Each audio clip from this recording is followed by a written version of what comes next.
Hi everyone, it's me, Paul Anthony Love, excited to be back, and as promised, I have the fabulous and only Jackie with me here today, with this fabulous human that I love, Jackie LORA Jones. As I said, we're going to be discussing about her book. You guys, I got in here and look at all this. I think all your post-it. I think I used all of them, basically all of them.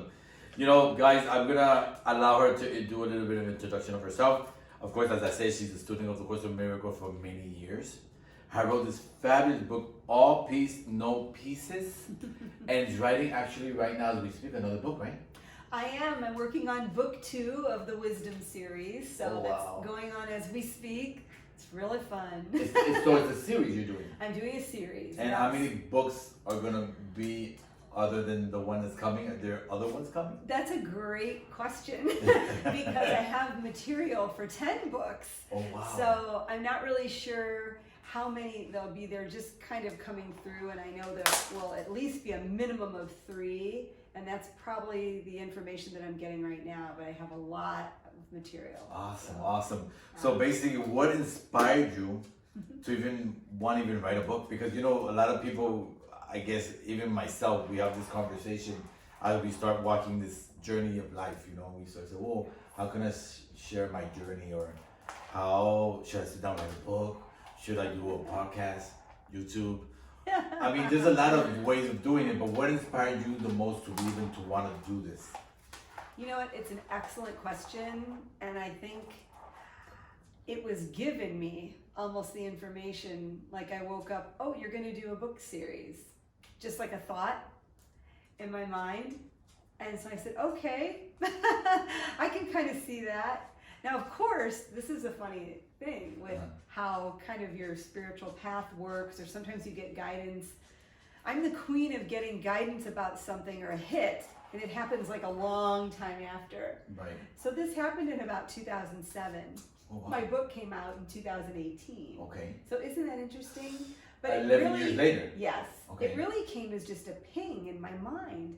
Didn't take me 11 years to write it, but when the idea was conceived was, gosh, you're going to do a book series, and then it kind of just unfolded. And then I'm sorry to interrupt you. What I love about that is, like, sometimes certain things happen in our lives, or there's certain information that we grasp or we get, and it sometimes takes a while. It's like when you're baking a cake. You know, you put it into the oven. We have to let it bake. Very nice, Paul. Not trying to open the oven constantly, trying to check every 5 minutes versus of saying, it's going to take 45 minutes to let it bake. So for you, this process, right now I'm goosebumps thinking about it and talking to you about it. It took 11 years, this process, to write this phenomenal book, guys. But let me tell you, I was sharing with her, reading it this weekend. So kind. Oh my God. So much great information. For those who study the Course of Miracles, guys, amazing. For those who haven't even studied the Course of Miracles, or have even seen the Course of Miracles, a great way to start the journey with the Course of Miracles.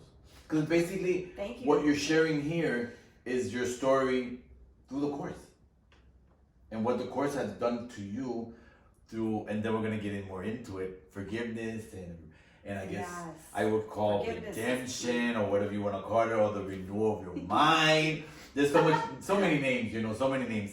And I want to dig in here deep because, you know, this is a 4-part series, and I want to hit her first 3 chapters in this series, the first one, and she can give us a little bit of what, you know, just some notes that I've wrote in, or I just loved about, you know, her first chapter. Let's talk about the first chapter. And the first chapter says, how did we get here? And this is the thing I highlighted that I love, and it really related with my life. And what you wrote here was, my curiosity and awareness were heightened early in my life when I became aware of my thoughts. And the Course talks a lot about that, and it continues telling us our thoughts. But sometimes we're so automatic, we don't even listen to our thoughts. And That's so true. And it's like something that we do today to day. How would you break it down? This, I know it's a sentence only, and it's your first chapter, but break down the first chapter and what I just read, because I think that's one of the most powerful awareness that we can have, listening to our thoughts. Yes, well, it's an excellent question, and I became aware of my thoughts early on, and I would have a thought, and it wouldn't seem like it was coming from me or something I would think about. I'm like, well, where's that coming from? Right. You know? Right. And I was always paying attention to my thoughts, and I thought, you know what? I can think about this differently. I can kind of interpret this situation happening to me differently. And I felt better, had a different experience of it. And I was in the spiritual buffet line in my 20s, just learning all these things from wonderful people, and the Wayne Dyers of the world, and Shakti Gawain, and Oh wow, amazing, you know, amazing all books, these amazing people. writers, amazing, you know. Yes, and Amazing. I stumbled across A Course in Miracles and a little book by Karen Casey before I bought the big blue book here, and it was saying there are two ways to look at things. There are two parts to the mind, what the Right. Course calls the ego and the Holy Spirit. Are we Love, coming from fear. love, or are we coming from fear? Wow. It completely resonated with me, because I thought, oh, I'm noticing that depending on where my mind is very early on in my life, depending on where my mind is, my experience is different. You know that you say that the observer, you know, for me it was so difficult to even rise the awareness of, okay, who's here looking at who? And when you said that, right now, you know, now that I can get somewhat of it, like me, you know, I see it like this, you know, the child of God who has the presence and the power to choose these thought systems. Like the Course describes it, and you were saying that there's a thought system of fear and a thought system of love. And me being the child of God that has the power to choose either or. Yes. But what the Course does, and I think what your book so brilliantly just unfolds, is that you're showing us through the book that we can become aware of these thought systems that we're creating and seeing out there, be it fear or love, but not taking away the power of ourselves who is in the dream of the dream.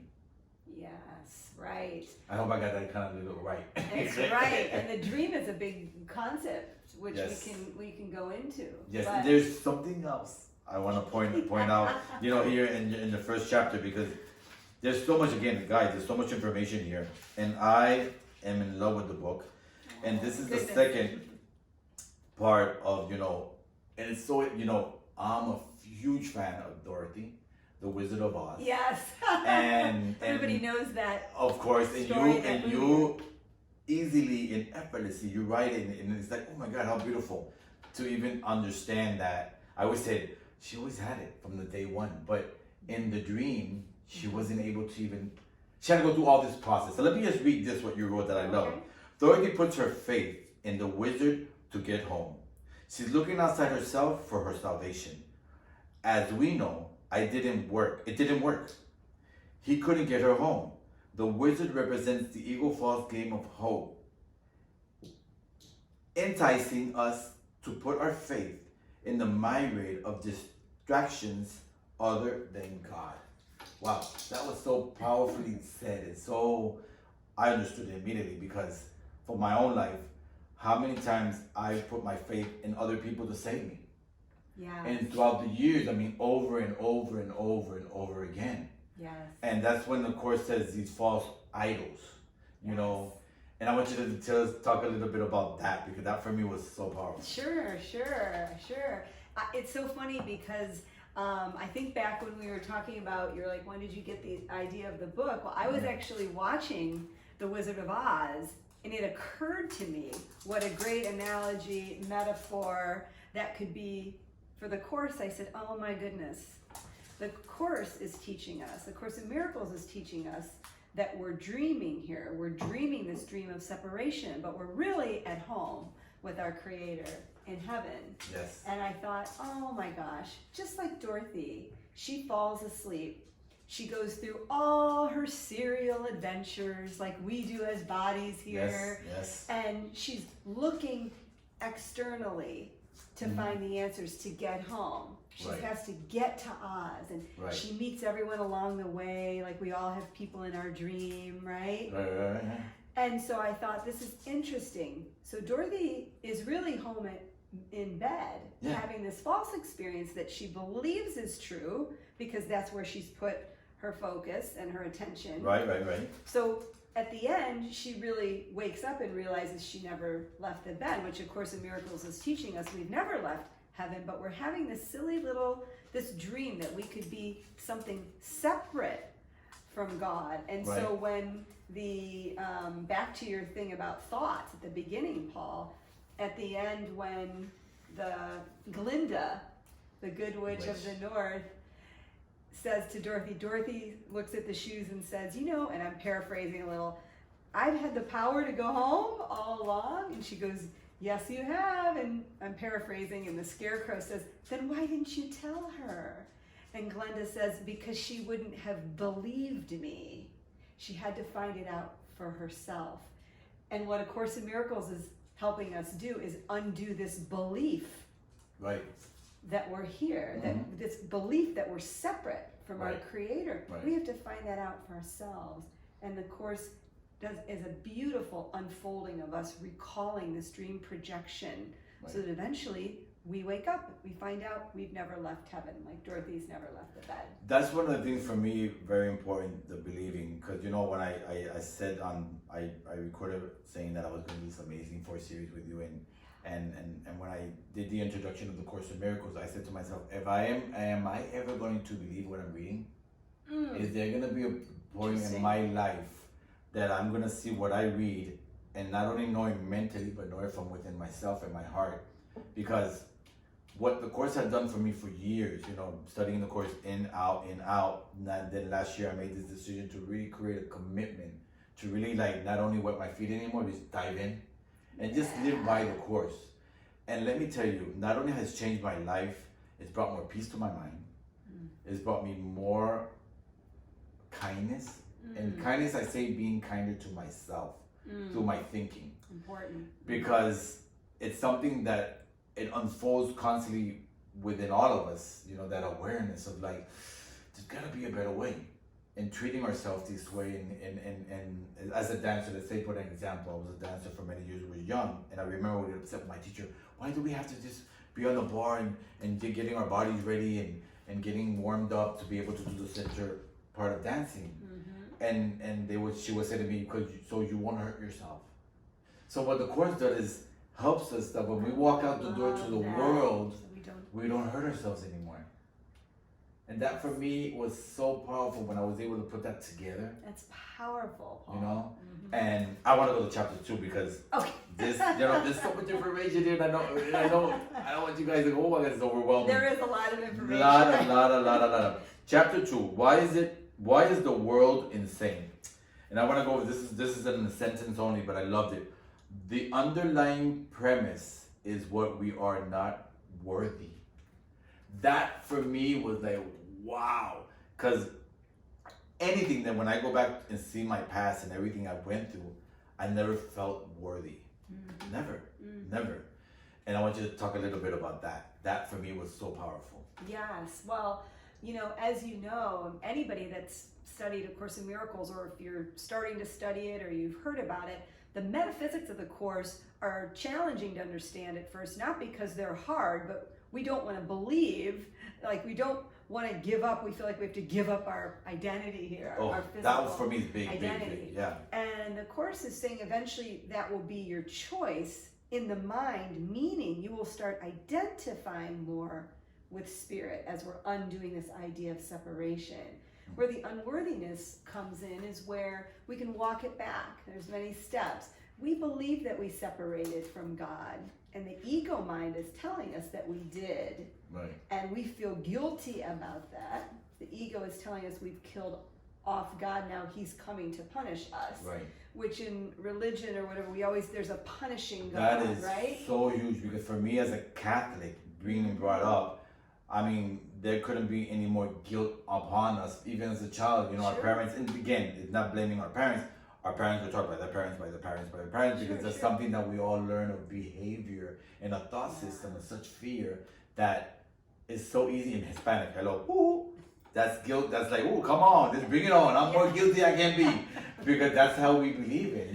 Anything in life. We believe it, so we don't think we're worthy of love. We're worthy of God. Underlying everything is this God almost fearing mentality. Right.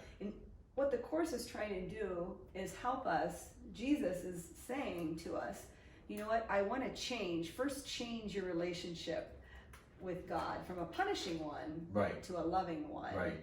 And so this is weaved in and out of all the lessons and everything so that we start to accept the loving God, right? Now people say, well, I think, God is love and everything, but this is an underlying guilt and unworthiness we all feel because it started in the mind, it started in the thought, and then Right. got projected into this physical universe, and our bodies were projected right along with it. And so we experience this feeling as a body of Oh my God! And unworthiness, for but it's me, coming from a belief. right? And then for Yeah. me, this is what I love about the Course, because the Course goes right into the root of Yeah. all cause. Right. Because it's not okay. We're not gonna be sweeping it under the rug. We're gonna color everything colored pink. Yeah. The Holy Spirit says to us, okay, why don't we go to the foundation? Yeah. And then everything else will come together.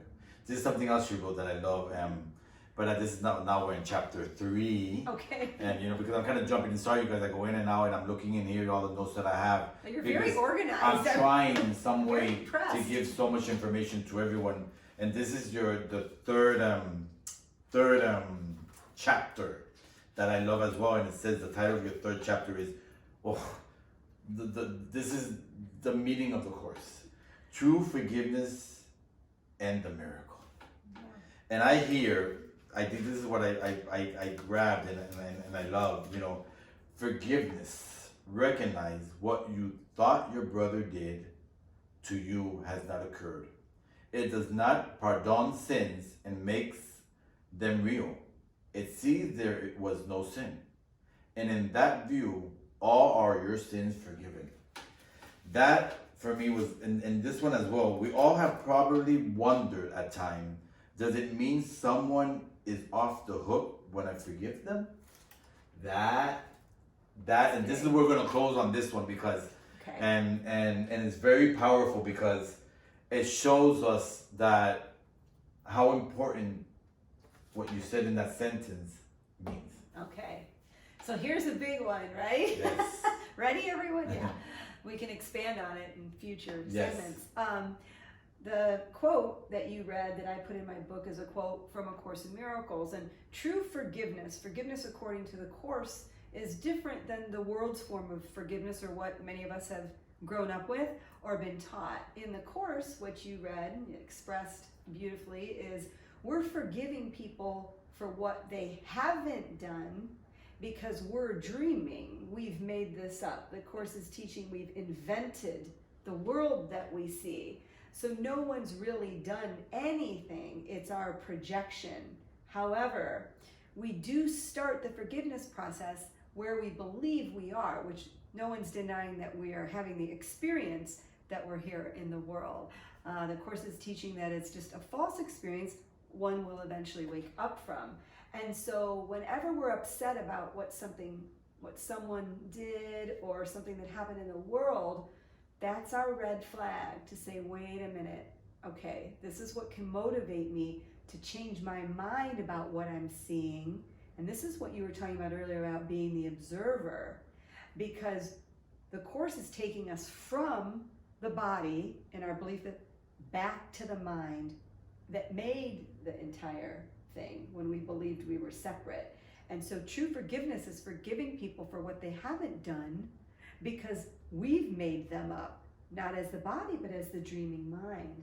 Now, as far as letting someone off the hook, and this is a very big concept for people to touch on in a short podcast, but it's not letting anybody off the hook in the sense that everybody is innocent in heaven, and what you see out there, Paul, is a part of your own projection. So we're forgiving fragments of our own mind and reintegrating back. That's why I call the book All Peace.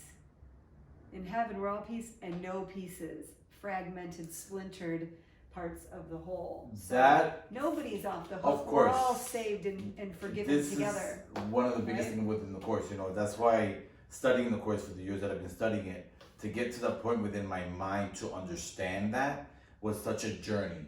Because Boy, it sure the is. Course is basically saying to me, okay, We have this forgiveness, but the only difference is that you're turning it to me to help you do it. And that for me was so powerful when I was able to get out the way. Paul, because you know, Paul, how dare you take away from me that I was abused or I was mistreated or this person did something wrong to me, because Paul is hurt. Yes. But when you can take that out of your way, like a lot of times they say, when you get out of your own way, not only you see miracles, but you see the love that you are. And that's the journey within the course. And guys, we have a lot more to go. Beautifully said. Again, this is our first part and our 4-part series. I love you guys. Welcome back to Paul Anthony Love. Don't forget to subscribe. Any comments, right down below. Put on your notification button so you know when I'm uploading. And again, thank you, Jackie. And we'll be back with our second part. You're so welcome. Thank you Love so much. I love you more. Peace out, guys.